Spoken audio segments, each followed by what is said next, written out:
Okay, good evening, YouTube. Welcome back to this next episode of FPL Family with me, Lee, and this is Sam. And Sam, have we just witnessed the game of the season already? What a game! What a game, full of incident. 2-2 in the end. Red cards, last-minute equalisers, attack against defence. What a game! It was a really good game. A game! Yeah, it was a really good game of football. Sometimes those big games can be a disappointment. They sometimes don't quite live up to the hype, do they? And you get this kind of still interesting, but like a game of chess, effectively, between the two. Not this one. This one was like, all right, we're up for it. Straight away, both sides really up for the game. Really good game of football, really Thoroughly good. enjoyed it as well. But as City fans, if you're a City fan listening or in the chat, let us know how you feel about that Rodri injury. That looked like a bad one. And I think Sky flashed up a stat actually about Man City with and without Rodri and their win rate when they play or when they don't, when he plays and doesn't play. It is significant. It is significant. They don't tend to lose games when he plays, and when he doesn't, they drop the odd point. So let's hope it's not too bad, right? Because it looked like a bad knee injury. It did. Well, there was talk of ACLs on the commentary. Oh, was there? Yeah. Okay. So I don't know, because it was a little bit of an innocuous one. It was one of those where off the ball, yeah. Sort of went down. There was not a lot of contact. It was like, what's happened to you? Are you just because he'd already gone down once, hadn't he? Holding his face for the tackle with was it Havertz, I think. In like 10 seconds in. Yeah. So I think everyone was a bit like, you're just doing that again. And then actually, the longer it went on, everyone was like, oh no, it just seemed to be quite serious. And then, of course, they made the sub. So, yeah, one to watch in terms of how long that injury might be and exactly what it is. Unbelievable game to finish what was an incredible weekend's worth of football. Home wins for you, home wins for us. So, listen, we are very happy. I think last week we were both a bit... Certainly I was very grumpy after Liverpool losing at home to Nottingham Forest. But none of it this week. In fact, even, say it quietly, is Darwin Núñez back? I don't know. Oh, stop. Right. Never doubted him. Stop. Never doubted him, Darwin Núñez. Yeah. Utter lies you've just told there. A little tear in his eye when he cried. I'll be honest. You do have a little tear in your eye when you cry, yes. Little tear in his... when he scored? When he scored. Little tear in his eye when he scored. And I'm not afraid to admit, little tear in my eye when he scored as well. I want to see him do well. Well, you were at Spurs at the time, weren't you? And I text you just Darwin and the football emoji. You were like, oh my God. One of the great things about the Spurs stadium, we'll obviously talk about Spurs in a bit. Wi-Fi's great there, isn't it? You were doing your Shine Moon. What we've got to talk about that as well. Obviously, loads to discuss tonight. But I took Max to Spurs. Unexpectedly, didn't you? Yeah. Unexpectedly, because your mum, bless her, is not that well, is she? So she couldn't take him. So he and I went. I've got loads to say about Spurs, and I'm not going to spoil it, but it's a lot better than last week, put it that way. Well, it better, because otherwise we'll be divorced by the end of this one. Last week, I think I watched last week's video back, and I said to the guys in the Slack, probably best that I don't have an opinion about Spurs going forward. But that said, I am going to share my opinion on Spurs this week, because apart from the first 24 seconds, you were very, very good indeed. And we're going to talk about that in just a bit. Let's say hello to a few people. Let's say hello to John Tyner, Sam, who has just become a member here welcome. On the YouTube FPL Family YouTube channel. So, John, welcome to the family. Very nice to have you along. Thank you for supporting the channel, mate. Really appreciate it. Scott Schrager is in, another one of our members, the OG. How are we doing, mate? Very nice to see you. Azzy is in, the Smiths 1986. We've got Adam Stevo. He says, divorce, second week running. Hopefully not, Adam. Hopefully not. It was close last week, Adam. I won't lie to you. It was close. Yeah, because you behaved a bit naughty last week. But actually, I just had an opinion. But today you've been a good husband today, so we'll allow it. I was probably a little bit grumpy. I was not happy because your attitude last week was actually very little. My personal opinion, very little about Spurs and very much about Liverpool. You just chose to take it out on my boys for some unknown reason. I think that's quite fair. I had some honest feedback about Spurs last week, and I have some honest feedback about Spurs this week, if you will allow it. I think you will enjoy it more this week than you did last week. Let's just say that. Okay. We've got Sean is in. Sean Pirrett, how are you doing, Sean? We've got Webby in. Webby is in like every single Sunday, Webby. Lovely to see you, mate. Lovely to see you. Your new BFF and walking buddy, Nigel the Crab, is here. He says his feet ache. He's having a coffee to stay awake during the live stream. Simon, bless him. All he wanted was a coffee. The whole way round, he just kept talking about coffee. And But it was like, well, I'm going to get a coffee. As soon as I'm finished, I'm going to get a coffee. I wish there was a place open for coffee. And every time we walk past the Starbucks, he'd be like, oh, it's closed. And I'd be like, I could do with a peach iced tea right now, to be fair. We're going to talk about your Shine Night Walk in just a second with Simon. But we're going to say hello to Matthew Knights, who says Game Week 5 better than Game Week 4. Yes, you're absolutely right, Matthew. Aaron Curl, AB, Paul Cook, United BT, Brian Springer, and a whole host of you guys in. Guys, like 350 of you in already. We haven't even started. Guys. Even started, but welcome to the live stream. Hit that like if you enjoyed it. They've just come to see if I'm dead. They've just come to see, Sam. They've just come to see whether you're going to fall asleep this live stream. Might happen. And the reason you might fall asleep during this live stream is you spent all of last night, and I mean all of last night, doing the Shine Night Walk with our friend Jenny and our mutual friend Simon as well. Nigel the Crab joined you for most of the walk, if not all of the walk. It. All of the walk. Yeah, well, we very unexpectedly, I said to Si in the Slack before, let's try and find each other, say hi. And then there was this moment at the beginning where they put us in this pen and they're like making you do a warm Just you and up. Simon? No, everyone that was in our wave. We didn't even know we were in the same wave as each other. And making us do this warm-up. And I'm talking to Jen, and I said something, and I turned around, and there was Simon. And we sort of looked at each other at the same time and Perfect. went, what? Okay, well, we're doing this together then now. So there we 26.2 miles, and I'll let you tell the story of it, because it's actually a little bit longer than that. But listen to this, guys. And I think I'm not even sure this is the final total. You can tell the guys the final total, but over £1,250 raised for Cancer Research UK, which is absolutely brilliant. Well done to you, well done to Jen, and well done to Simon, the three of you. Absolutely brilliant. To say that you've been achy today and nursing some blisters on your feet is an understatement, isn't it? It's an understatement, but well done to all three of you. Give us the summary. How was it? It was really hard. It was really hard. I think when we started, and Si will, I'm sure, be saying this in the chat, we had this sort of... It was lovely. The weather was glorious. It started so well. The weather was wonderful. It was like the perfect evening for it. Oh my God, a daddy longlegs just flew in my face. Is that a daddy longlegs? Oh. Ollie Swatkins is back. You see, he's found a bit of form. Lee, it flew right in my face. Should I get him? He's quite a big one, isn't he? Should I get rid of him? Well, if he's going to keep flying... Oh, he's got... There you go. Oh. He literally took right in your face. For the podcasters, there's a daddy longlegs that's got in here and it just flew at me. It's come back, Lee! Is he back? Right, Ollie. Right, come here. You talk about your Shine Moon walk, anyway, and I'm not going to try... Right. So we start off... The weather's lovely, it's perfect. I don't want this to we detract leave, from your story. We leave... What are you doing? I got him. Have you got him? Go on. Throw him out there. No, but don't put him out. Actually, out. Go on. You tell your story. Out. So we started at Battersea Park. It was lovely. The weather was great. We got to mile 8. Everything was going brilliantly by mile 8. Like, actually, genuinely, we were all feeling really positive. The weather was glorious to start with, wasn't it? So beautiful. Absolutely glorious. And the first 8 miles, actually the first 9 miles, was some of the most beautiful landmarks of London that we walked past. So lovely. So we're doing really well. Then we get to mile 8. Everything's fine. Past mile 8. We're walking along past like the Globe and the Shard towards the Tower of London and Tower Bridge. And we get to Tower Bridge and the 9th mile mark is supposed to be there. But it wasn't there. Then there was no arrows. And then we basically got lost. And at the time, I thought it was about 2k of getting lost. And by the way, it wasn't just the 3 of us. There was, Simon, I'm guessing there was probably around 200 people in this group of us that are kind of like lost in London. I mean, when I say lost... 200 lost people. We knew where we were, but we didn't know where the route was because they'd taken all the arrows away. It transpired, actually, that there'd been some sort of accident on Tower Bridge. They'd rerouted everyone off London Bridge. But they'd not told the people that had gone past London Bridge already. So we'd already walked past London Bridge towards Tower Bridge and they'd not told us. So anyway, it's a bit of a disaster. And then we got back on track. It was all okay until we hit mile... It was about mile 15 when it started to rain. And it was around the kind of King's Cross area and it started to rain. But it didn't slowly rain.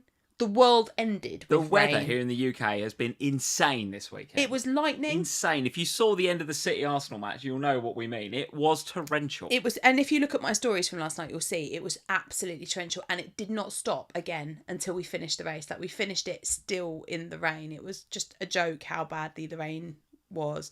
But anyway, because of that detour, rather than the 26.2 miles that we were supposed to do, the actual race was 28.9 miles long. Nice. So that was great.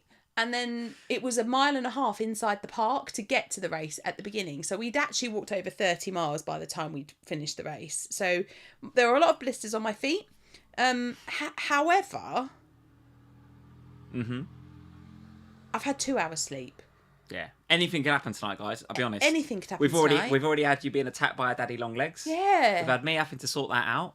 Yeah. And it could go anyway. If I start boring you with, Southampton one, I might fall asleep. You might just nod off. But what I will say, and genuinely, like, it was a horrible experience, but also one of the best things I've ever done. Yeah. And the feeling of achievement at the end of it is something that you can't explain. And honestly, like, doing it with JT and with Si, I couldn't have found 2 better people to do it with, because they both kept me going in very different ways. Si just told us nonsense stories the whole way round. He just can't. Did I ever tell you about this? I'd be like, no, and then he'd start talking about this story, and it was just so great. So that was brilliant. Jenny's just always the most positive person in the world. So yeah, it was really good. Here's my medal. Look, there's the medal. There it is. Yeah, and I think I've done £1,250 so far, just over that.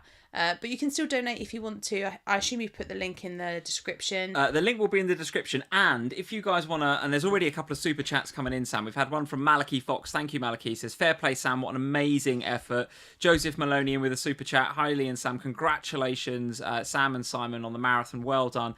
Guys, if you want a super chat, no pressure to. But if you do, we're going to just chuck all that in the pot as well. So that will go on top of the money that has already been raised for cancer research. So thank you, Malachi. Thank you, Joseph. We'll just chuck it in the pot and we'll get as much money over to cancer research as we can. So listen, fair play. Absolutely brilliant. Well done, all 3 of you. Absolutely well done. Well done. Your turn next year. Well, I'll do it. Yeah, I'll do it. I'm inspired by you all. I mean, the fact that you come home with blisters all on your feet and soaking your feet in a little foot spa for most of the day doesn't fill me with, I'm not buzzing, but I will do it if you want me to do it with you. I'll happily do it. It's one of those, I think, that, you just... I wanted to do a marathon. I've done it now. Love it. Like, I don't feel the need to do one again, but... George says he'll do it next year. Come on, George. We'll have a little FPL family gathering one. We could do that.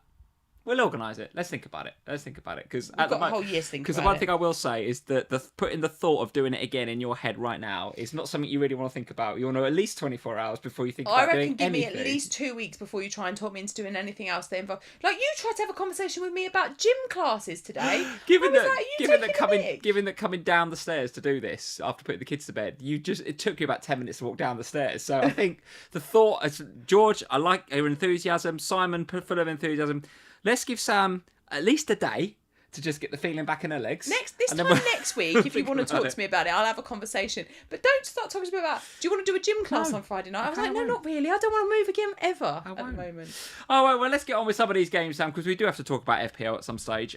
Interesting week, to say the least. While you were busy raising tons of money for charity, I was having a lovely time at the Tottenham Hotspur Stadium with Max. So let's start, where better place to start, I would suggest, than Spurs 3, Brentford 1. Now, this is a fixture which is not only something we need to talk, obviously, this game, but we need to talk about the context of the upcoming fixtures as well. Because if I just flick to the fixtures, look at that. Spurs up there. They are it's currently 5th in the fixture ticker for those listening on the podcast, with Man United up next, then Brighton, West Ham, Crystal Palace. So those next 3 away games do look kind of tricky for Spurs, actually. If you ran that or further forward, though, they go higher up the ticker. They do go higher up the ticker. But I also want to talk about Brentford as well, because in game week 6, there will be a lot of FPL managers looking to wildcard. That's definitely a sort of popular narrative from what I'm seeing on FPL Twitter and everywhere else.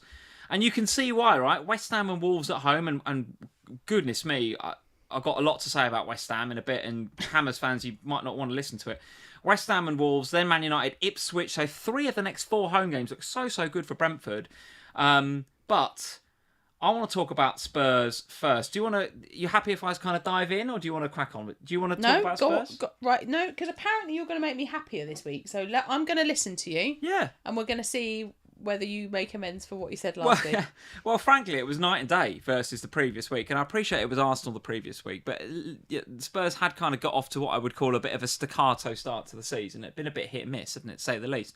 But Saturday, very, very different, guys, I have to say. So Max and I sat in the south stand. We had great seats. We've got a full view of the pitch. And I love and I haven't been to a game for a long time, actually, and I loved going to that game because there's so much that you see going to the game that you obviously don't see on Match of the Day or even on the broadcast, right? Yeah. So much that you don't see.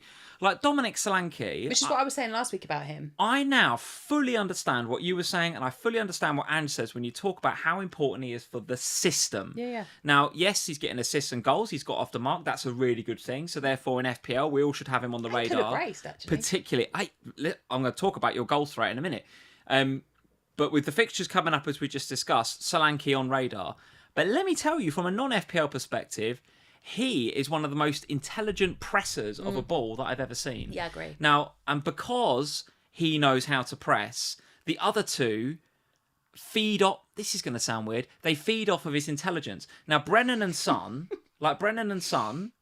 God love them, they work really, really hard. But I don't think they're really intelligent pressers. They are hard-working pressers, but they're not mega intelligent. That's probably fair. But Solanke is both, guys, let me tell you. And he is not just pressing their centre-halves. And he gave Sepp van der Berg, 4.0 klaxon in FPL, so definitely one to have a look at. But I'm telling you, he went to bed and he had a good night's sleep because Solanke would have run him ragged. He could have come walk the marathon with me afterwards. Well, maybe. I don't think he'd have run out of gas, I think, after playing Solanke. But Solanke is vocal. He's telling... Yeah. Son's a captain. And he's telling him where to press. Very, very good indeed. James Maddison. What player. What a player. He was absolutely on one. And I know he got the goal and all the rest of it, but he ran the show. And the defence was very, very good. I saw firsthand for the first time Mickey van der Ven. He's rapid. There's no doubt about it. Goalkeeper a bit dodgy is my only negative. Okay. But overall, a very, very good performance from Spurs. Very, very good indeed. Look, I think last week I sat here, and part of the reason I was getting so frustrated with you last week was because what you've just said is what I was trying to say last week, and maybe I wasn't saying it very well, but when you're in that stadium and you watch, you can tell me what you like about watching a game on the big screen, but when you're watching it on a screen at home in your living room, you are watching the ball and the play that is happening in that moment. You are not really watching what's happening around the pitch. And you're not hearing and seeing the communication between the players. And you're not watching the way that players move in and around the ball, unless it's in direct involvement with that period of play, right? So you miss this other stuff. And it's only really when you're in the game and you're sat there in a stand above it watching that you kind of go, God, look how impressive that is. Now, Solanke, what he did against Brentford, he did exactly the same thing against Arsenal the week before. He actually did exactly the same thing against Coventry in midweek as well in the League Cup. Yeah. It's just that those... He's going to be an important player. You've got to keep him fit because the system don't work without him. No, as well. It's so important. He is so important. That's why we bought him. That's why they specifically wanted that kind of striker for that role. Yeah, because Tony ain't pressing like that. Exactly. That's why they went for Solanke over going for Tony, because he fits the system and he fits exactly what Ange wants to play. What I've loved this week is the reaction to Brennan Johnson. He had a horrible weekend last weekend with a couple of idiots being absolute... should just be banned from social media, in my opinion. But he came out in midweek, came on the pitch, played quite well he came on, and then played really well again at the weekend. And it's clear that the actual Spurs fans, the 60,000 that go to the stadium, love him and support him. It's just the dickheads on Twitter, isn't it? Absolutely, it's standard nonsense, isn't it? Like, I think the way that front five with Kulusevski and Maddison and those two and Sonny work together works incredibly well, because Maddison's had a lot of grief last season, in particular the back end of last season, for not being good, but he came back from a long-term injury and took a long time to come back from the injury, the fitness levels and everything else. Low-key, he started the season really well this year, and I think first time we've really had it recognised from a gameplay perspective and also from an FPL perspective was this week. Other weeks he's played well, but not really got the final product right, or there's not been a Solanke up top. Like, genuinely, I think had Solanke been fit for that Newcastle game, that result is different. because the way that we move around and those chances that we were creating would have had somebody there to finish them. For me... FPL-wise, who are you going for? Well, that's a really good question. The fixtures are 100% there, which is why I'm keeping Porro. And I think look, Spurs' defence is what it is. The fact that we conceded on 24 seconds or whatever it was, that's kind of, as frustrating as it is for me to say this, it is kind of a bit what we do. Like, we don't, not necessarily that quickly, but we always have a mistake in us. And this time around, maybe Mickey should defend it better. Maybe the keeper should do a bit better. It's a well-taken goal. But it's a well-taken goal. We will talk about him in a second. It's a well-taken goal. So, actually, it is kind of... I don't think anybody's owning Pedro Porro for clean sheet potential. I think if you've got Pedro Porro, you're owning him for... 5-5 though, Sam. I think you do. You want a bit of clean sheet, maybe. But between now and 16, the fixtures are really nice. Apart from 12 against Manchester City, they are nice fixtures where there should be a number of clean sheets. So I think you'll get some, but I think you own Porro. If you've got Porro... 0.5 more, you're not having him over Gabriel, are you? No, I think if you don't have an Arsenal player and your route to an Arsenal defender is to sell Porro, then fair enough. Yeah. But if you've already got Gabriel and you've also got Porro and you don't need the money, I think you'd hold. Sure. I think where you go, honestly, up top is kind of going to be a budget thing. But my personal feeling is that Dom Solanke is the best option. And part of the reason I didn't move Muniz this week is because I wanted to give Solanke and Spurs another game before I invested. And then obviously now I've seen him score a goal and I'll invest. So that I don't disagree with you, but I do want to give Madders a shout out. He was absolutely central to everything. And the thing with these Spurs fixtures coming up is that I think the world will flock to Dominic Solanke. I think he's the obvious choice. Well, because the forward options aren't great at the moment. Well, I don't know about that. But a lot of people going now for Havertz. Obviously, you've got Haaland there. You've got Darwin Núñez back on bang on form and on fire. Shut up. No, you've got João Pedro playing again. No, João Pedro got injured. Oh, did he? Oh, I missed that. Yeah, because you'd just gone out when he got injured. He was hobbling around horribly at the end of the game. Oh, was he? Okay. Well, so keep eyes on that one. Because if he's injured again, then that's a problem. All right, well, Spurs are very, very impressive indeed. Very impressive. Maddison is the one I've got my eye on. It's going to be difficult to find a spot for him in that That's midfield. why I think most people would go Solanke. Yeah, because it's easier in the front line. It will be difficult, and people in the chat saying Watkins, Isak. There's plenty of forward options, I think. But Dom is bang on radar, and he absolutely should be because of what he gives that team.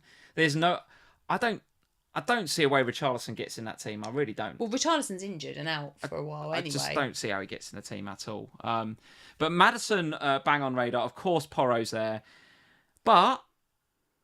For everything we've said about Spurs, and they're very impressive. It should have and could have been more than 3. George is in, right? And I'm sure he'd say the same, right? It could have been more than 3 because you created so many chances. But 24 seconds in, Mbeumo scores. I've got to talk about him. And at 2-1, your goalkeeper handles it outside the area, and it's not even close. No. It is a clear red card, and he gets away with it. And then Maddison goes, and then Mbeumo has another good chance. And actually, after he does the handball, Vicario then pulls out a couple of good saves and keeps you in the game, which, were it a different keeper, maybe he doesn't make them. I don't know. And maybe Brentford gets something out of this game. I definitely don't think Vicario had his best performance in this one, to say the least. Whereas, actually, the last few weeks, he's been good. But he does have a mistake in him every now and then because of the way that we play. But also, I didn't go into this expecting there to be a clean sheet for Spurs because Brentford going forward have been really good so far this season. And Mbeumo, he has a really good record against us. Well, hold that thought, Sam, because we had a couple of super chats I'm just going to read out. So one from the lovely Nigel. Thank you, mate, for the super chat. That'll go in the pot along with all the others. He said his body hurts, but it's easily one of the best things I've done. Fab memories, singing in the rain while walking for mile 20. Awesome team, all kept each other going. Shout out for Jenya. Thank you, Simon, for keeping the girls company. Absolutely brilliant. 2 people, given they'd never met before. They were great by the end of it. They'd known each other their whole lives. That's what 8 hours together will do for you. Yeah. John Little, thank you very much for the super chat. Well done, Sam. He says well done. Thank you. Was wildcarding in 6, but now I'm not so sure. I think there's going to be a few that feel like that. Not so sure about the wildcard in 6 now. Raya, Robinson, Porro, Mazarawi, Torres, Byrne, Diaz, Rogers, Smith Rowe, Saka, Watkins, Haaland, Isak. Thoughts? That's enough Arsenal. No, I don't think that needs it. if that's your current team, John, it doesn't need a wildcard, mate, in my opinion. But if it's the team that you are thinking of wildcarding to, then I don't mind it. Can I just say one thing about wildcards? If you are thinking about wildcarding now, try and block the noise and just look at your team. Just do what's right for your team, yeah. There'll be a lot of people wildcarding, a lot of people convincing you that's the right thing to do. 100%. If you go on X or anywhere else that you get content, there will be hundreds of people telling you that now is the moment to wildcard. And it might be for your team, but it also might not be. So just look at your team and then make that decision from there. 100%. Talk to me about Brentford then, because I was actually kind of impressed. I know it's a 3-1 defeat and they could have had more, but I think Vissa was a miss. There's no doubt about it. Vissa was a miss. But what I would say about Mbeumo is, if you were in any doubt as to who the talisman is in that team and what everything goes, who, you know, the player they look for, the midfielders whenever they've got the ball, he was taking corners. Obviously, I think he takes the penalties. He gets the goal in the 24 seconds. You know, every time they were coming forward, I'm like, if they're going to get something, it's going to be him. And I understand now, I think, why Thomas Frank didn't start with Sharda through the middle. Don't like him much. So, George, you can tell me what you think, but he come on and he just didn't show enough energy for me, because the forwards for Brentford, whenever your defenders had the ball, they did a reasonable job with the press. It was such a high-intensity game. Both teams pressing like maniacs. It was a very sort of game Tends to be like that with sort our of team. game that, game week 5 in the Premier League, you could see, the teams are now fully match fit. The players are starting to get match fit. If it was game week 25, we wouldn't have had that sort of game, I don't think, right? But the players are match fit. They're full of beans now. It was a very, very intense game of football. Very high energy. You couldn't take your eyes off it. And Brentford absolutely played their part in it, and they were reasonably high in the press. Now, if I look at Brentford's fixtures going forward, they have got to play a team who, in my opinion, were the least intense this weekend. They lacked a massive amount of intensity, West Ham. And the bits that I saw on Match of the Day, and I've seen on Twitter and YouTube and stuff, they were the opposite to what Spurs were doing this weekend. Spurs did not give Brentford a minute's rest. It was press from the kickoff. Mm-hmm. Well, from the second kickoff. From the second. It was pressing like absolute maniacs.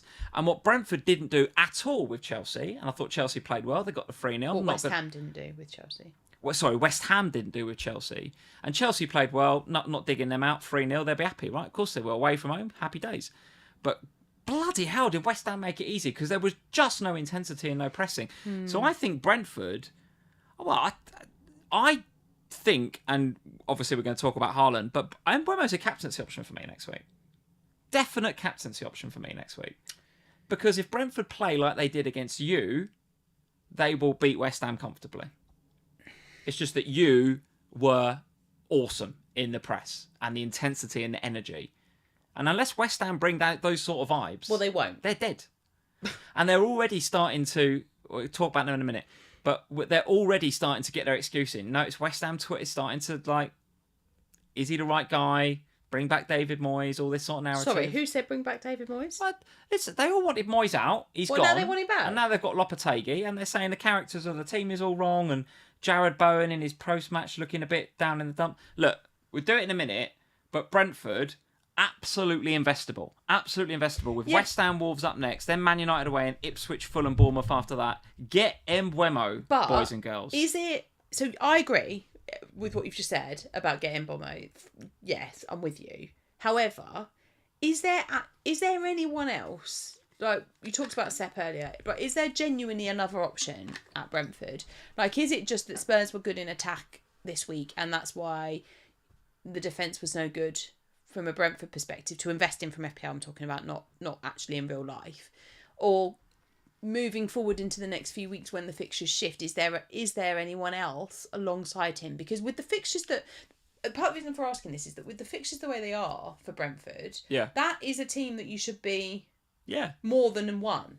And I think a lot of people would have gone for him and Vista together had before the injury, but now it's kind of like, well, is it just him and done, or is there anyone else there? The two that impressed me, I know he got the assist. Keane Lewis-Potter, I thought, played very, very well, and he floated one over for Mbeumo, and it was well taken by Mbeumo rather than it being a good cross. It was an all right cross, but Mbeumo, it's his goal. It's a really good amazing goal. Little bit of Liverpool bias coming out here, but I thought Carvalho was really good. I thought he was really, really good. And he scored the bicycle kick in the Carabao Cup, didn't he? And he was taking Spurs players on, and Spurs were often doubling up on him, which tells you everything you need to know about what they thought of him as a threat. I'm not sure West Ham are going to do that. I think if West Ham give Carvalho a bit of time and space to do what he wants, he will do what he wants. I still think Mbeumo's a one to get. Everything's going for him. He's a talisman, he's pens, he's everything. If you wanted to double up, and I'm not against it, Carvalho's the one I'd have. Okay. Carvalho's the one I'd have. And if you want to go at the back, Flecken's fine. Flecken's fine. If that's just keeper strategy 4-5. Set Van der Berg for 4. Yeah, he's probably your 4, isn't he? He's probably your 4, I would say. But yeah, Carvalho, well impressed with him, as I was with Keane Lewis Potter. Let's talk about, Sam, their opponents for next week. West Ham versus Chelsea. It was the game that kicked us off this week, the lunchtime kickoff. Let's do West Ham first, because there's plenty to talk about from a Chelsea perspective, but let's just finish that narrative on West Ham. Excuse my French, but they were shite. Absolute rubbish. And even the Kudus goal that got chalked off. Well taken, but that was it. I didn't see anything else from a West Ham perspective, particularly in that first half. I mean, they're just standing off, just letting them do what they want to do. Jackson's getting time and space. He's putting it through the keeper's legs at acute angles. What? I don't get it. And actually, there was something, and I've got to read this out because you guys know we're friends with the guys from Planet FPL, with Suj and with James. And Suj is obviously a West Ham fan, those of you that follow Planet FPL, and hopefully all of you are, right? The guys are brilliant, right? Great podcast. But Suj, he tweeted this, and I thought this is kind of telling because this is coming from a West Ham fan. He said, some thoughts on West Ham after an awful home defeat to Chelsea and 3 defeats at home, 3 defeats in a row now this season. So they haven't won at home yet, and they've had three defeats in a row. Is it time to be concerned? Yes. Is it time to panic? No. But, and I forgot about this, if it wasn't for a 94th minute equaliser at Fulham and an 88th minute handball winner versus Bournemouth in the Carabao Cup, so again, he's absolutely right. They've been dreadful, and the games where they've got anything from it, they've got bloody lucky, really, with the Ings goal and the handball. The record this season would easily read played 6, won 1, lost 5, and that would be Lopetegui in big, big trouble. And he's absolutely right. They look dreadful. And it's gone a bit under the radar because every week we sit here and we go, well, Everton are the team to target because they're crap. Southampton are the team to target, they're crap. West Ham have been low-key, absolute rubbish. Yeah, but also I think, for me, one of the differences is whenever I look at the... Oh, sorry, guys, that was the first one. There's the first one. Oh, 2 hours sleep. Here she goes. Guys. You need like a porn star martini or something to wake you up. Do you want a shot of Taboo or something? Remember that? I've still got that. God, break it open. Probably would cause me to be quite ill now. I've been in the cupboard that long. It's because you were talking about West Ham. I got bored. You were just like, oh, terrible. Oh, go to sleep. I think part of the problem with West Ham... No, it's not you talking, is it? I think part of the problem with West Ham is that when you look at the starting 11 for Everton, Southampton, you kind of go, well, that don't look like it's going to be much good. No. Whereas when you look at the starting 11 for West Ham... The players are there. You go, well, that's a decent starting 11. They've got really decent players. Yet for some reason... How does Antonio still get a game of football? Well, I don't know. What's up with Fulkrug? Is he fit? Is he ready? Well, clearly not. Jesus. It's very bizarre. You spend all this money on a player, you don't play him. It's bizarre. Anyway, I don't want to... let's leave it there on West Ham, right? They are targetable, no doubt. They do look like They'll probably beat us in the cup now midweek, as people are saying. Well, they might. But if they do, it'll be a turn-up. Yeah. I think so. So target West Ham, but target Chelsea for transfers in. What are we saying about their fixtures going forward? Let's have a look at them. Brighton at home, Forest at home, which on paper is 2 really nice looking home games. But I'm telling you, that's difficult games, And then away at Anfield, home to Newcastle, Man United, Arsenal. You can see why they're lingering towards the bottom of the ticker. The Chelsea fixtures are quite tricky. God's sake. What, is that another one? No, it's a little fly now, but why do they keep flying up my face? I don't know, Sam. I don't know. You've obviously got a very attractive face. What are we saying about Chelsea then? 2 for Nicholas Jackson, 1 for Cole Palmer.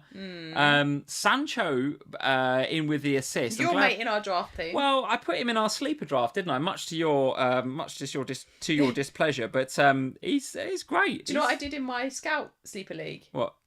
When I saw he was starting, I got him in. Because I had issues in that team anyway, so I was like, right, I'll get him in. So that worked actually very well. The problem I have with Chelsea is that I can't work out whether this game was actually Chelsea playing well or West Ham just being really bad. And that's part of the issue I have with Chelsea generally, is that the games that I've been impressed with them in have been the game against West Ham and the game against Wolves. Now, both of those teams are struggling. Yeah. And at the time were both in the real nadir, right? Yeah. Yeah. So that's my issue here, is that whenever I see Chelsea do well, I look at who they're playing and think, well, I'm not surprised that you've done well this week. Now, Jack Jones is saying, here we go, Chelsea no credit situation. I feel like we don't give Chelsea any credit on these streams ever. No, to be fair, I was about to. You're about to. Go on then. However, I think that there are a couple of players in that Chelsea team. I still think, even with the goal this week, that Cole Palmer is too expensive. And that's not really a Cole Palmer comment. That's more of a comment about the budget of your team. Because particularly now with the Arsenal fixtures the way that they are, with Haaland playing the way that he is, with Saka, with... even you could put Son in that bracket as well. Now with Watkins, it's quite hard to own Palmer. I thought he did okay, Palmer, but as the chat is saying, he was sort of a bit average, apart from the goal. I'd agree. Yeah. And I think the thing I would say is that at Chelsea, you don't have to spend 10.5 on Palmer, 10.6.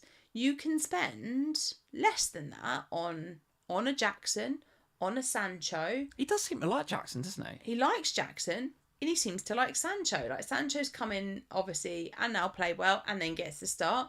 There does seem to be a bit of a movement towards playing him. And do we have to take Jackson seriously now, Ice G is saying in the chat? Yeah, I think we do. I think you do have to. And I think that's the thing with Chelsea, is that in the past, at the beginning of the season anyway, sort of game weeks 1, just after we got past the Nkunku dramas, it got to a point where it was kind of like, all right, Chelsea, well, you got to go Palmer then if you want to go Chelsea. Whereas I don't think that's the case now. I do think there's a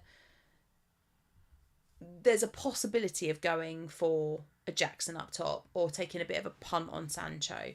I don't think you have to spend that premium price tag. But as you've mentioned, the Chelsea fixtures are a bit mixed. So the fact that these players are also cheaper is helpful as well in terms of the budget distribution across the rest of his height. Yeah, agree. The one thing I did pick up watching this game, the bits that I did see, because I was on the way to Spurs for some of it.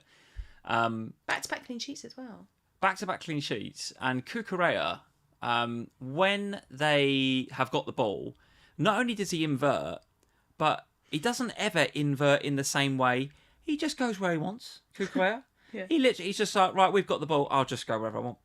But to his credit, when they lose the ball, he does get back into his shape quite quickly. So maybe he's been given that reign. Cucurella is, I think he's becoming low key quite important to that team in the way that he plays and the way that he just adds. You know when if Rico Lewis inverts, he's inverting into like a false 10 almost and he plays in that front 6, doesn't he? Yeah. When he plays, and when Trent inverts, he goes into that central mid and he's like quarterbacking passes out. Cucurella's like both and neither of those things. He just does what he wants, Cucurella. Yeah. It's absolutely mad. But it works against West Ham. I wonder whether with those fixtures coming up, he might need to be a bit more disciplined in the way that he inverts, in my opinion. But we'll wait and see. Yeah, maybe. Because I think when you look at the fixtures they have coming up against Brighton and Nottingham Forest, as we saw good defences.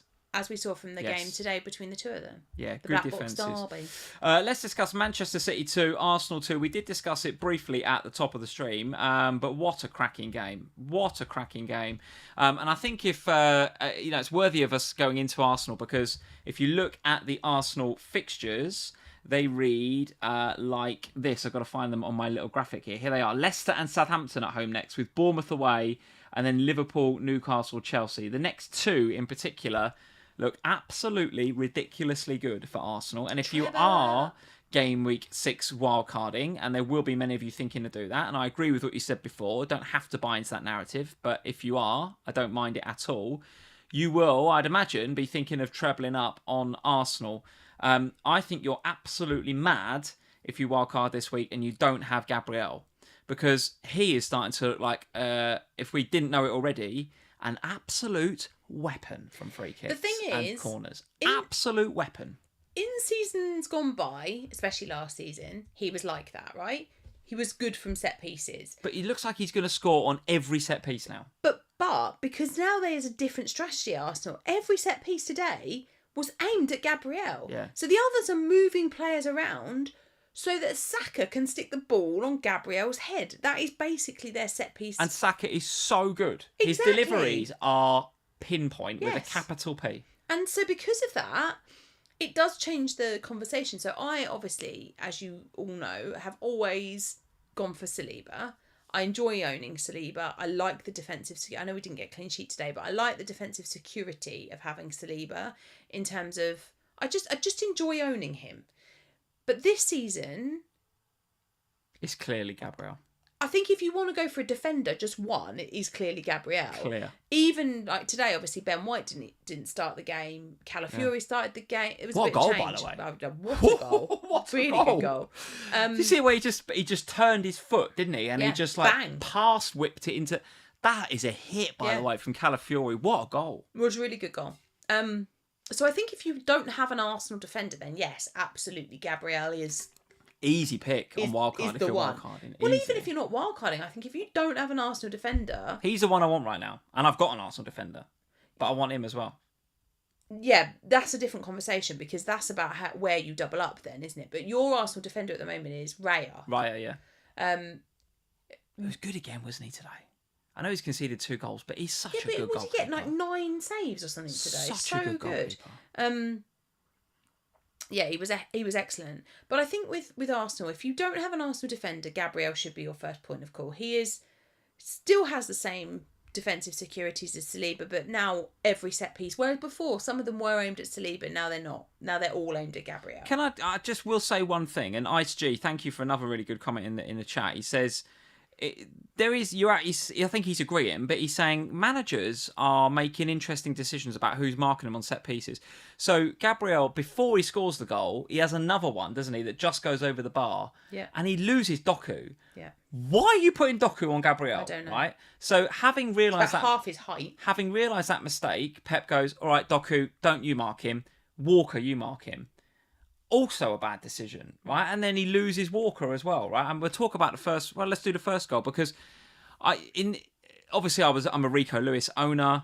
I was disappointed to see him not start, but in the same way that Jota got the rest, I'm kind of at some stage I was expecting Rico not to get the start, and if it was going to be any game, I'm okay with it being Arsenal, right? Because I was backing Arsenal to get a goal, maybe not two, but I benched Rico this week, right? Put it that way. Okay.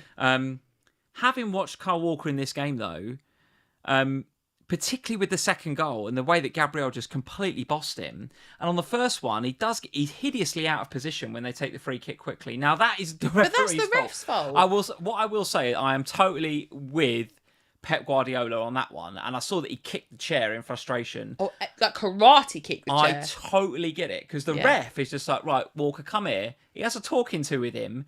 And then he lets him get on with the free kick. And Walker's like, what? I'm not. You've just pulled me out of position to have a conversation with me. And now they've just lobbed it over my head. And Martinelli's through on goal. Yeah. I can totally understand why they're upset about that, Pep Guardiola. 100%. But nevertheless, you could point the finger at Kyle Walker for both of those goals. And as a Rico Lewis owner, I'm cool with it.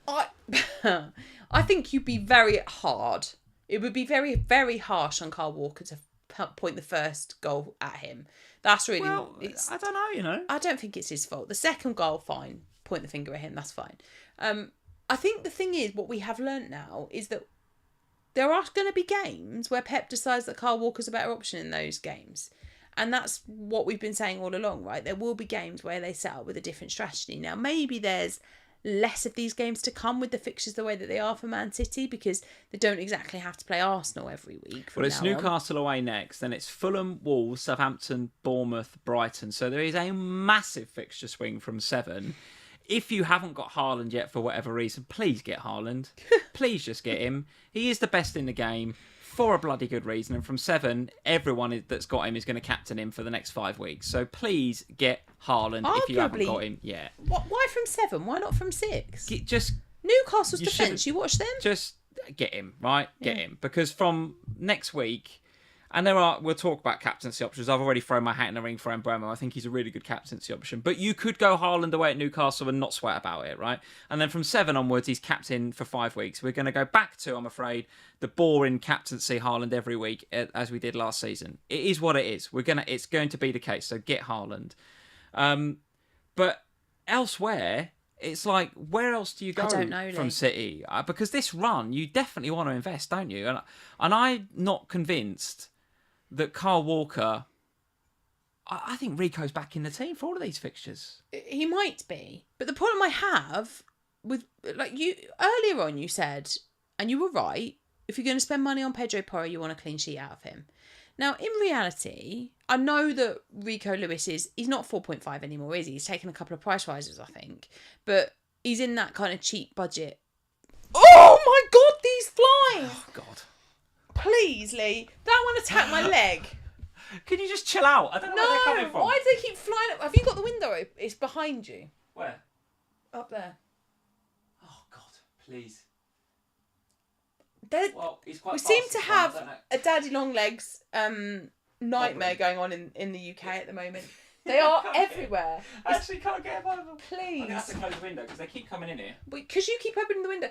It's because it's warm in here, isn't it? I know, but I don't... Well, I'm not going to be able to get this guy. Look how fast he is. Jeepers creepers. Look how fast he is, look. Guys. Can you talk about Man City, please? No, because now I'm freaked out by him because he just attacked me again. Lee! Quick. He's on your face. I got him. I got him. What's wrong with this? Stop opening windows. I've closed it. Oh, my God. Guys, I need a new husband. These daddy long legs is... Honestly, what am I supposed to talk about Man City?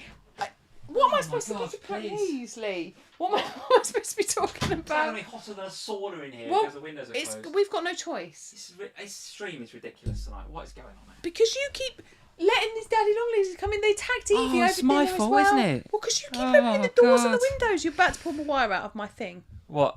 My mic. Oh, sorry. Yeah, don't pull the mics out. Right. It flew at my face and my leg, that one. Are we okay now? No. Chat saying they're keeping you awake. So good, chat. So good, chat. I don't even know what I'm supposed to be talking about. We're talking about Man City and we're talking about Rico Lewis being rotated with Kyle Walker. Yeah. I don't think he's going to. He's back in that team and plays a majority of the next 6 games in my opinion. They won't keep any clean sheets. Why not?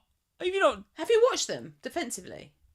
Yeah, but look at this run is there. What? Wolves away, Southampton at home, Bournemouth away. That's all clean sheetable.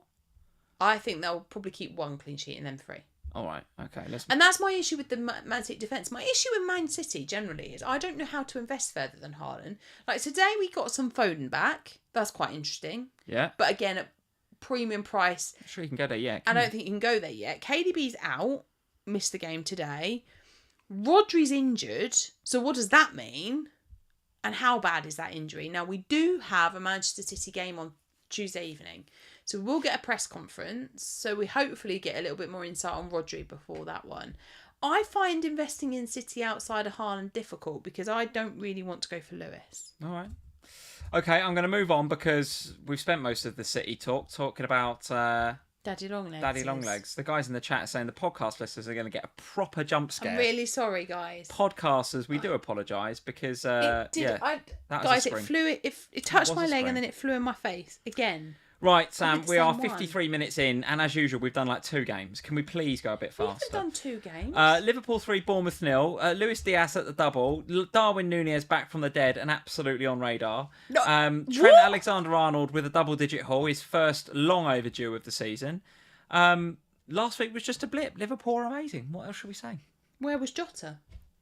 Where was Jota? Tell me about your plan for Diogo Jota. I'm going to sell Jota. You're going to sell Jota. Jota to Mbeumo is going to be very popular That this is week. probably the move I'm about to do. Yeah. And I can see it. But I don't love it because I don't have Salah. So at this point then, if I do Jota to Mbeumo, I am... not investing in the Liverpool attack? Or are we assuming that Trent's enough investment in the Liverpool attack? Wow. Let's have a look at these. Does it? Have a look at the Liverpool fixtures then. Wolves coming up next, and then Crystal Palace both away. Chelsea at home. Then it's the Arsenal game in 9. Brighton at home. Aston Villa at home. So Not the fixtures... having Jota for Wolves feels horrible. Yeah, I mean, we've got to have a look. We too have a Carabao Cup game in midweek against West Ham, so we'll wait and see what sort of team he puts out for that. I would not be surprised to see Jota start that game, given that he didn't play at the weekend. But we shall see. We shall see. The one thing I will say is that, yes, Darwin Núñez come back. I still think we got, one good game. We've seen it before with Darwin, I'm afraid, midway through last season when he come on. Yeah, Klopp gave him a bit of a run of starts. He was good for about 3 or 4 weeks. We all got him in FPL. Stop yawning. I didn't. I really tried to stop it and I didn't. Talk about Liverpool. Oh, you go about Liverpool. That's not why I'm... Clearly that's not why I'm yawning, is it? It's the fact I've had 2 hours sleep in the last 48 hours. So Darwin got some starts last season and for about 3 or 4 weeks, yes, effort, brilliant, he's a legend, we'll all get him in FPL. And then he goes back to... I remember it. I remember him. He played, I think, Bournemouth in the Cup, scored a worldie, and then the next week he started in the league and he was brilliant. And then slowly but surely sort of regresses into can't be arsed Darwin again. So yes, I'm dead chuffed he scored this week. I'm dead chuffed. And by the way, what a goal. What a goal on his left foot. Brilliant strike. But I want to see some consistency before I'm going to go anywhere near. You will ever see consistency. Well, this is the problem, isn't it? This is the problem. But if it's consistency you want, then the player to go for is the Colombian on the left-hand side because he is absolutely bloody cooking at the minute. So what was really interesting... He is looking as good as Mane did in that position a couple of seasons ago. So good. I agree with you, but I also was a little bit... When I saw the team sheet, I was a little bit like, I was expecting to see Gakpo in the starting 11 this week. But I don't really know why I was expecting to see Gakpo. But in my head, I'd just kind of gone, maybe we might see Gakpo this week. I still think, my theory for that is I still think the front three that he prefers is Salah, Jota, Diaz. And I don't think he wanted to go into a game, particularly on the back of a Forest defeat, and change 2 of those 3. Right. That's my theory on it. Does that mean we could rock up against West Ham with 2 of the 3 again? Yes. And it could be Salah, Jota, and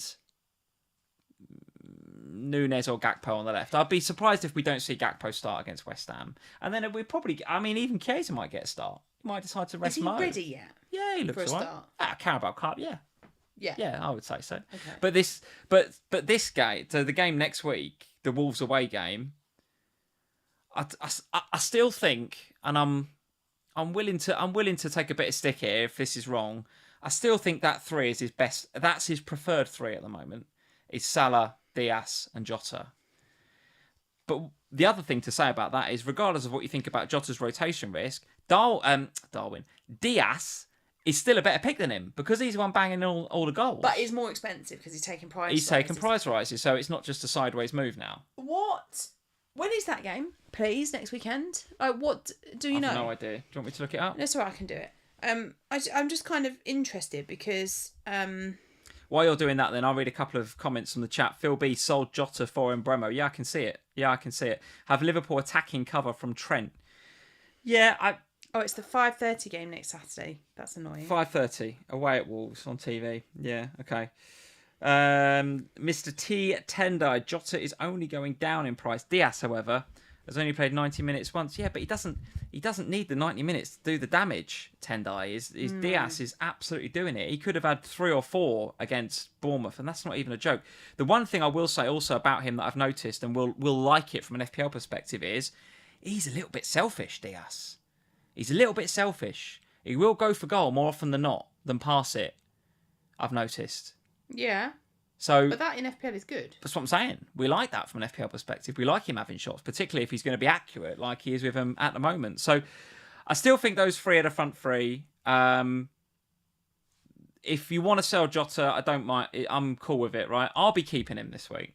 But you've already got Mbeumo, and I guess that's the thing, isn't it? Yeah. Like, when I look at my team, I can't go Harry Winks. Yeah. To Mbeumo because it's too expensive. Too much. I can smell. I can smell. I can't sell. You need to go to bed, dear, don't you? I do. I really need to go to bed. I can't sell Emile Smith Rowe right now. No, fair play. I've got Jota. Yeah, where are we going with this? Working out where Mbom's goes. Oh, I see. Yeah, difficult. Without selling Jota is actually quite difficult. So, do I go, all right, well, I'll give one more week to Jota and see what happens? No. You should get Mbomo. Sure, but when I think about the way that my team is right now, the idea of not having a Liverpool proper attacker for Wolves isn't... Or full stop, because we're scoring a lot of goals. Yeah. Exactly. I'm not Have you got the money in the bank to go ESR to Mbomo? How much is ESR? 5.6? 5 point something, yeah. Yeah. That's the one I wouldn't mind. I mean, as the guys are saying in the chat, right? So Babani, thank you for the comment. The Smith Rowe goal was a gift from Pope. It was, no doubt about it. Pope's got to save that. He's got to save it. And Smith Rowe played all right? But without that goal, if Pope saves that this weekend, I think you'd think a lot more about Smith Rowe to Mbomo this week. I'm just looking at my team as to... But the fact he's got a 9-pointer there, Smith Rowe, you're like, oh, I definitely want to get that. But without the goal, he doesn't get bonus, all the rest of it, right? It's a different kettle of fish. Can't even sell Rodgers now after his performance. But let's move on. Liverpool looking good. The chat was saying, Lee, comment on Kelleher. Yeah, good. Played really, really well. As he always does when he comes in. But listen, he's not a long-term. Alisson will come back in whenever he's ready, right? Whenever he's ready. What else to discuss? Palace 0, Manchester United 0. Eze owners done again. How has he not got on the score sheet, Eze? Particularly with that one in the second half that he side foots past the post. Absolutely crazy. And even the Garnacho owners can feel a little bit aggrieved. Hitting the bar. I think Bruno Fernandes hit the bar as well. So not much else to say in that game. De Ligt could have scored as well. A pinpoint header that Henderson did well to save, and that really I think that's the story of the game. Other than to say Henderson owners, well done. I think he got 8 or 9 in the end this game week. Got 9, and he was thoroughly deserved it. He wanted to keep his old team out. He definitely had his. I'm going to show you how, didn't he, this weekend? Very, very good. While I tell a little funny story about Dean Henderson, your brother's texted me to say we missed a super chat. Oh, apparently it happened in the Daddy Longlegs gate. So while we were out walking, at one point, Sai goes to me. We did. Sai goes to me. Oh, Sam, do you know what happened in the Manchester United game? It properly cheered up my mood when I saw those Dean Henderson points because I've been very close for a number of weeks, as you know, to throwing Dean Henderson out with the dishwater. Well, I think everyone has. But my plan this week with him, actually going into game week 6, was to sell him. Yeah. And bring in Raya. Yeah. However, he does actually have a really nice fixture this week because it's Everton, I think, for Palace, isn't it, up in game week 6? Let's have a look. So now, after a 9-point haul, I'm kind of going, well, maybe I don't -4 him out this week. All right. And I just hold him for one more week and I deal with the keeper the week after. All right. We did miss a super chat from Davis Family. Thank you, Davis Family. Hi, fam. Would you do Jota to Mbromo? Yep. And Robinson to Timber Calafiori. Or wildcard out of Raya, Trent, Robinson, Pau, Salah, Rodgers, ESR, Jota, Garnacho.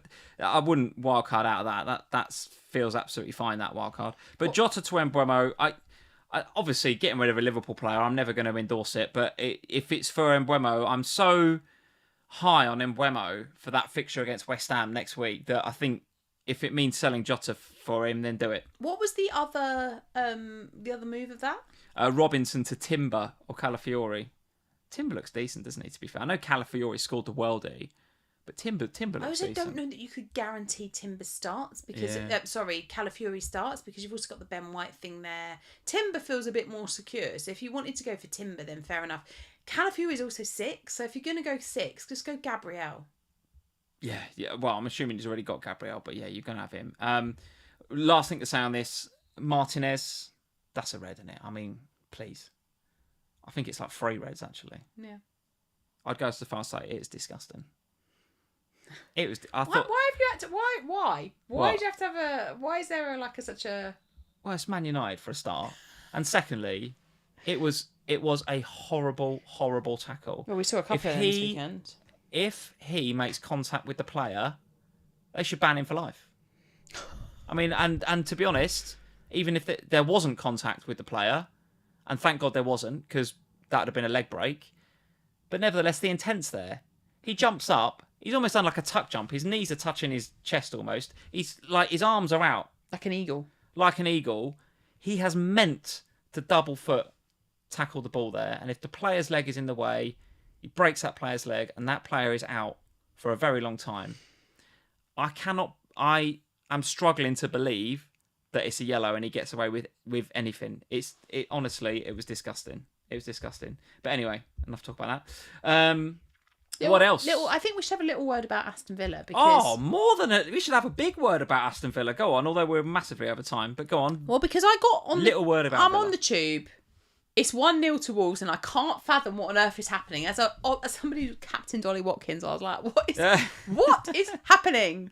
And then I came off the tube, and it was 1-1, and I was like, okay, fine. It was Rodgers assisting Watkins. I'm happy.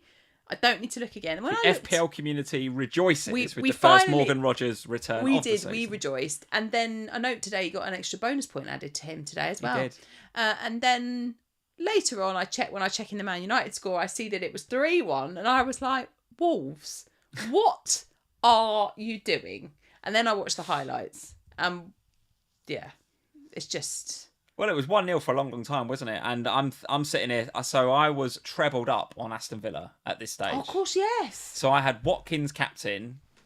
So you've actually got 4, really, because you've got captaincy on one. Rodgers, who I'd benched, but I'll tell you, but he come on for Jota, and that's a bit of jam. Talk about that in a minute. Yeah, but I got some. And Ezri Konsa. I had all 3. So in the last 15 minutes of that Villa game, I got so many points. It's unreal. Yeah, the Watkins captaincy, I was like, phew, thank goodness he's at least got a goal. Yeah. Assisted by Rodgers, and then I'm like praying because Liverpool play at the same time. Then I'm praying Jota's not coming on, and I've seen Slot make a couple of subs by then, and they weren't Jota. So I'm like, he's giving him a full rest. Surely he's giving him a full rest. He's not bringing him on in the 99th Surely he's giving him a full rest. And then Rodgers gets another assist, and I'm like, he better be giving Jota a full rest because I'm like sitting there, Morgan Rodgers about to get a 10-pointer on my bench. And then you're having to go at Az for getting Smith Rowe jam. Az has had Smith Rowe off his bench 2 weeks in a row for a combined 16 points. I'm walking a marathon and Lee and Az are arguing about Smith Rowe points in my group chat. No one should let Az tell him that he's got very lucky this week and last week. I talked to him off the bench last week about how jammy he was with his Smith Rowe 7 off the bench, and he's got Smith Rowe's 9 off the bench this week. He keeps showing no faith in Smith Rowe and keeps getting his points off the bench. But I'm not going to go too heavy on my mate Az because I've been well jammy with Morgan Rodgers off the bench this week. And my boy Ezri Konsa pops up with a goal. Good goal as well from Konsa. I'm like, go on, Konsa, brilliant. And I'll tell you what, just briefly, I put a tweet out on Saturday morning about which of these 4 defenders should I play. And I asked you the same question because I showed my back 5. I was like, well, Trent's playing. But who do I play out of Robinson, Greaves, Konsa and Rico Lewis? And I was seriously close. I think Robinson I was always gonna because of the assist threat and no Isak. At the time we thought no Isak. Miraculous recovery. As usual, every injury usual with Newcastle, you can never trust any bloody injury news. So at the time, I'm thinking no Isak, so I'll play Robinson.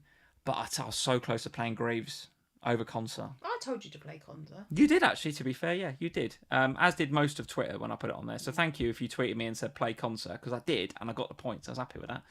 I thought you might be hating on me for a while when Wolves were winning 1-0. I thought, if he's played Konsa. I was struggling. Yeah. But the Villa fixtures continue to look pretty good, though. Now let's have a look at these fixtures. So, Ipswich, Man United, Fulham and Bournemouth before it gets a little bit trickier against Spurs and Liverpool. So, continue to look good. I bought Watkins in this week on the basis that I wanted him captain this week. And I think the next 4 look pretty good. So, no worries. Happy to have him, right? Yep. Him and Rodgers. I think Rodgers is now absolutely playable. For anybody that is thinking that 10-pointer this weekend has come out the blue, you ain't been watching him close enough. That 10-pointer is long overdue. Massively overdue. We should have had a couple of 10-pointers by now. Long overdue. Should we talk about our teams? I feel like we've been talking about these games for quite a long time. And I don't really think we need to go into massive detail on Southampton and Ipswich or even really Brighton and... No. Forest, really. Just thinking Fulham 3, Newcastle 1. Apart from the other thing to say about Brighton is that at the end of the game it all went off, didn't it? Did it? Gibbs White got sent off, and then both the managers got sent off, and it all just went mad for about 5 minutes. And like you say, keep an eye on that João Pedro. Keep the eye on João Pedro, because there is indeed an it was because it was the tackle that Morgan Gibbs White put in on him that eventually got Gibbs White sent off. Yeah. And he limped around for the rest of the game. Yeah. All right. Well, keep an eye out Keep for an that. eye on it. Right, there's people shouting that I've missed another super chat. I'm just going to quickly go back and see if I've missed another super one? chat. I don't think I have, to be honest with you. Let's go back. No, and if I have, then it's off the screen. What was that blue one then? Let's have a look. Blue one. Oh, that was David's family. Right, let's move on, Sam. Let's go to our friends over at Sleeper. This is the screen I want here. So for those of you that have been playing our Sleeper PickEm League, hope you're enjoying the PickEm League. We've had already 4 winners of the $100 Fanatics voucher, so I hope you guys are enjoying those, the winners of those. I actually had a very average week on Sleeper this week. I'm going to have a look. Very average week on PickEm this week. I think I got 4 or maybe 5. So that early season form with me and Wilco potentially having a trip out to Liverpool, it's not looking good for me. I don't know about Wilco, but it's not looking good for me anymore. But if you haven't got Sleeper yet, then here is how you do that. Go and download the Sleeper app. Join our PickEm League, and the link is in the description below. Predict the scores each game week. Completely free to play. No gambling, no crypto, no betting. We never do any of that crap on here. This is just a completely free to play. Download the Sleeper app. Predict the scores each game week. Very, very easy thing to do. Just pick which team or draw. You haven't even got to get the score correct. It's just who's going to win and the draw. So just correctly guess the outcome of the particular games, and you can win.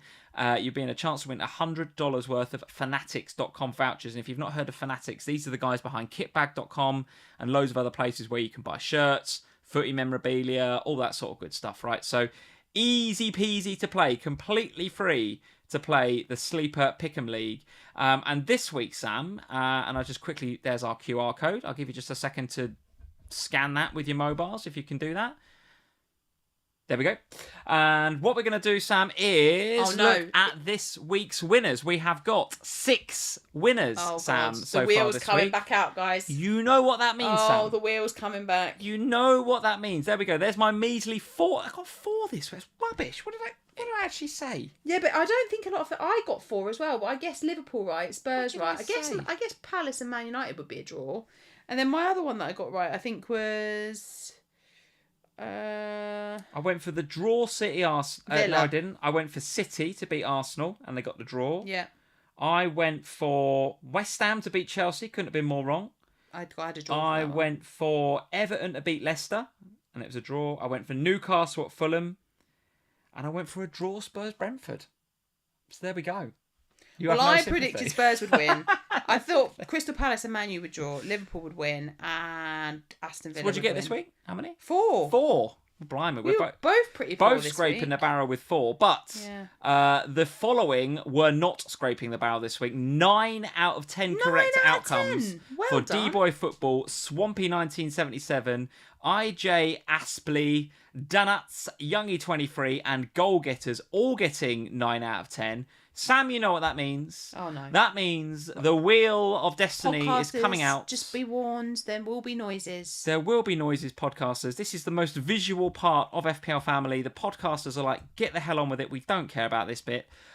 So what we're going to do is we're going to spin the wheel, Sam, and we're going to see who wins.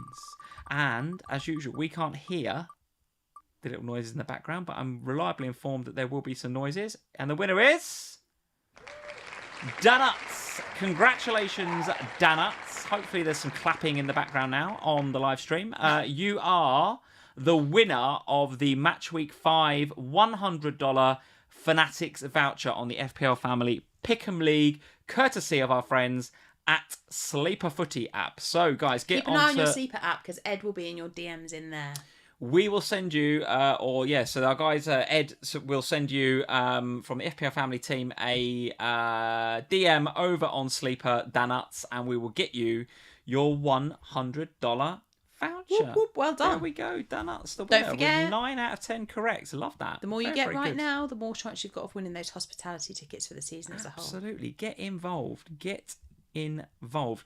Lots of love in the chat for the wheel. Malachi Fox, the wheel returns. Oh, people loving the real top tier production. AB is saying, see, you know it. When I said to you that everyone wants you to draw it properly, and then you've gone to this effort. We've even got our faces in the middle of the wheel. We're not really sure why, but we have. Lee's gone all out on the wheel. Absolutely all out. Right, let's get on with our teams. Sam, this is me. That should have been a transition there, but it just jumped onto the screen.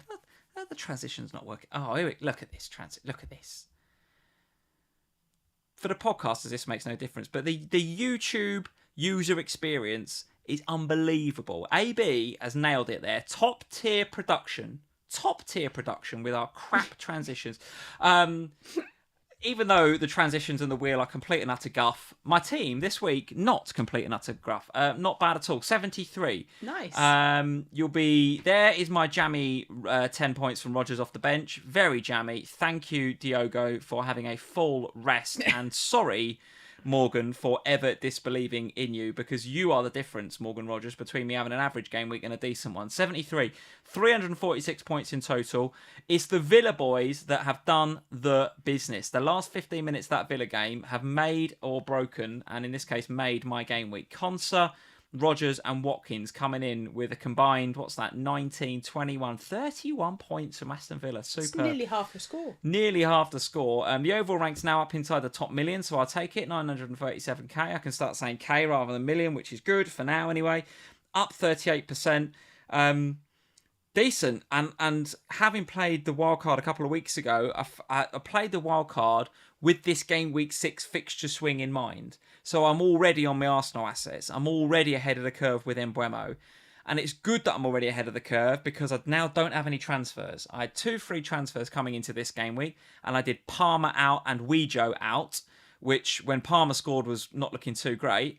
But the transfers in were Watkins and Mbeumo. So they've both come in for me. So I'm happy with that. He scored for you within 24 seconds. So you were sort of over the Palmer thing straight away. For sure. And that game, in fact, was what I was not, if it was a bonus whatever he got at Spurs, right? From now on, now is when I want my Mbeumo points. And like I said, captaincy for next week, and he definitely doesn't, a consideration. Importantly, have a fixture in midweek because Correct. They played their League Cup last week. Correct, yes. So yeah, decent, right? And Haaland coming in with the 9, which is nice, although I think his overall ownership, his effective ownership near me was actually more like 120. So I want him to be quiet, actually, if anything. Raya, even though he conceded 2 goals, in with the 4 because he's just an absolute machine. And I think he is now the goalkeeper to go to. I think that's quite clear. Eze could have had more than the 3, missed. I think had high XG in that game. Should have scored at least 1, in my opinion. And João Pedro now probably the only one that I'm looking at going, well, looks a bit iffy. It looks a bit iffy. But overall, I'm happy with my squad. I think I've got a pretty reasonable looking squad there. Transfers for next week. I am gonna really try not to spend one next week because I've only got 1 now going into game week 6. But I've got my Arsenal in place. The one I really want is Gabriel. I really want Gabriel. I just think he looks so good. I know I did, but that was for good reason at the time. It's to get Trent, wasn't it? So what, would you sell Trent to get him back? No. Trent's going nowhere, obviously. But I've got to get up from one of my 4-5s, and if I had to choose, it'd probably be Robinson. From a 4-5, how much you got in the bank? Well, nothing.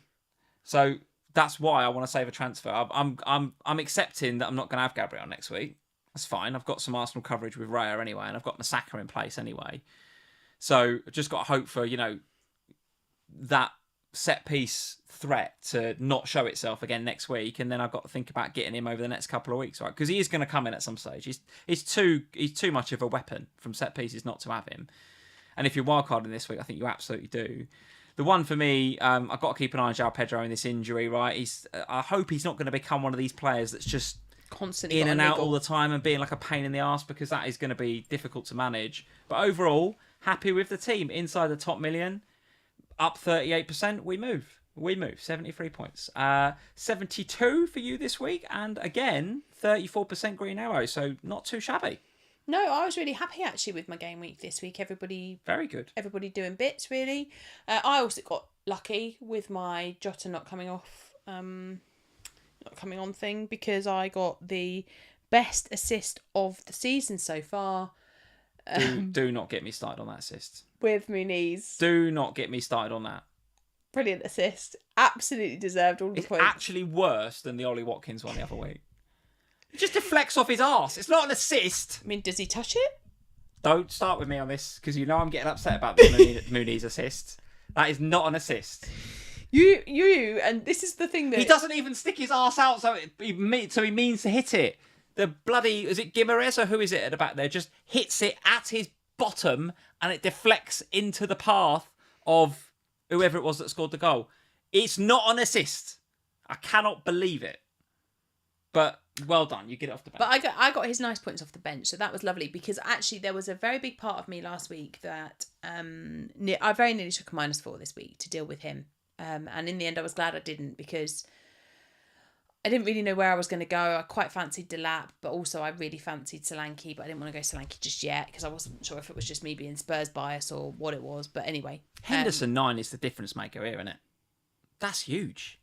It was very nice. Henderson 9. Henderson 9 was nice. Take it all Smith day long. Rowe, who I played, and I didn't bench him I played him for the last 2 weeks. He was a nice option. Ollie Watkins, I was worried about that captaincy for quite a long time in that game, and then obviously by the end it was fine.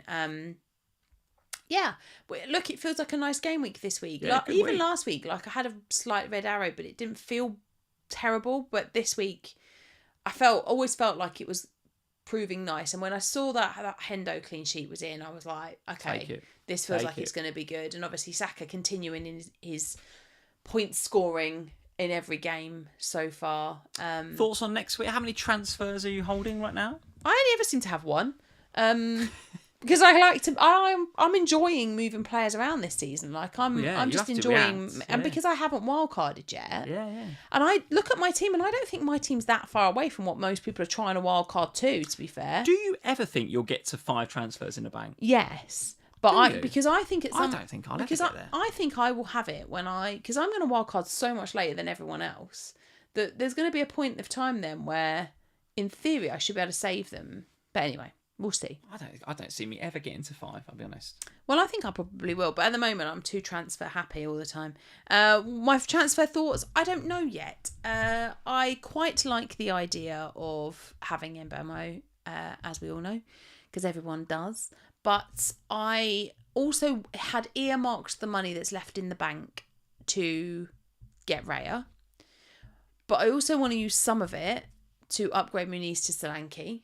Ooh, there's a lot you want to do. And I also want to use some of it, so that would mean I couldn't use the rest of it to get Mbomo from Smith Rowe. I'd have to go Jota to Mbomo. Wildcard. It's easy wildcard. What, for 3 transfers? Yeah. Shut up. Solanke, Raya and Mbeumo. That's significant upgrades. Or just take a hit.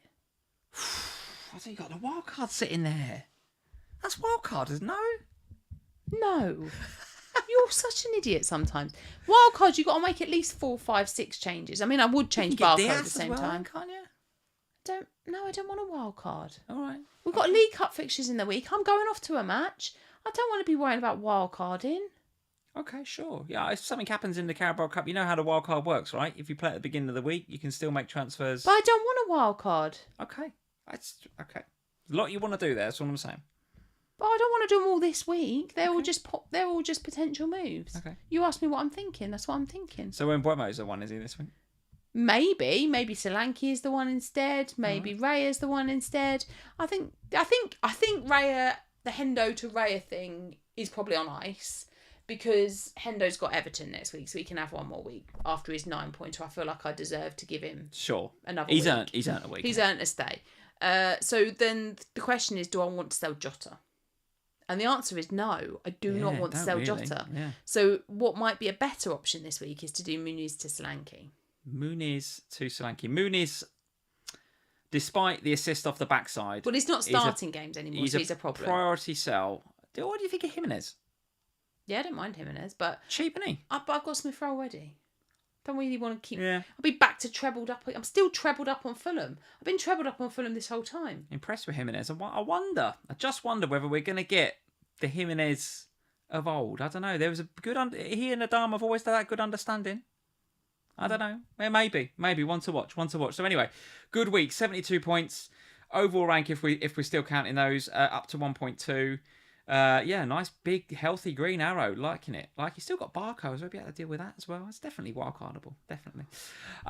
Quick shout out to all of our patrons, many of you in this evening. I'm so tired. The last thing I need is your nonsense. /FPL family. Yeah, if you want some more Lee and Sam in your lives, if you want access to our Slack chat community, if you want to get involved with our Manager of the Month competition, where every month we give away a football shirt to the 3 top managers of the month. If you want one-to-one Zoom calls with us, if you want bonus podcasts throughout the week, there is so much more FPL family. You can have so much more fun over on patreon.com/FPL family. Come and join the family, either $3, $5 or the $10 tier. All the links that you will need to come and join us over there are in the description below. Sam, let everybody know what is coming up this week, please. What even day is it tomorrow? A good night's sleep is what's coming up for you in probably about 10 minutes' time. I've got the day off work tomorrow and I cannot. Did you book tomorrow off work? That's a touch. Well played. Well played. I think that's a good idea. Do not wake me up to do a school run. It's your problem. Great, thank you. I don't see it as a problem. I love taking my kids to school, but yeah, okay. But tomorrow, please don't wake me up. Just leave me be. Looking peaceful and asleep. What is going on this week, you ask? We've got Sky on Saturday morning. That'll be nice. We've not been down to the Sky Studios together for a little while. So Sky Studios are on Saturday morning. If you can watch Sky Sports News, that's at 10:30. Obviously, the FPL pod will be back. Jules and Kelly and I think that's on Thursday this week. Good. And Az and I will be back with the Q&A. I think we'll be back in our normal slot at 4:00. It is a little bit of a quieter week this week, which, I'll be honest, you wouldn't mind that, would you? No, I think that's probably for the best with me. I'm going up to watch Manchester City, though, on Tuesday night, so I'll report back on them and their League Cup exploits. So you are. In our more of a podcast. Quiet week, Sam. The perfect week to hit the wild card. I'm not wildcarding. What's the matter with you? Hit the wild card. Why do you want me to wildcard so bad? I'm worried about you. You're only about 5 points behind. I can't seem to eke out a lead over you. And I've not used a chip yet. I appreciate that. That's why I'm trying to get you to play one. Oh, you're trying to sabotage me. I'm worried about you, Sam. I'm worried that you're going to overtake me. Ooh. Not really. I'd like you to know that I'm going to overtake you regardless of whether I'm wildcard or not. Are you going to captain next week? That is a good question. Early thoughts? Haaland. Boring. Yeah. Embuemo for me. I can't wait to go ahead of you. Guys, on that note, we will leave it there. Thank you for joining us tonight on FPL Family. Thanks for putting up with all the bloody bugs and stuff we've had in here. It is now hotter than a sauna in this room because I've not been able to have any windows or doors open. So I'm now going to go and de-sweat outside. Don't be disgusting. No one wants to know It's about so this. hot in this room now. It's ridiculous. Look at my stupid shiny head. Look at it. It's ridiculous. Thank you for joining us tonight. Leave us a like before you go. If you're new around here, hit the subscribe button and we will see you this time next week with all of the daddy long legs in the room. They will not be. Cheers, guys. See you later. Bye, everybody.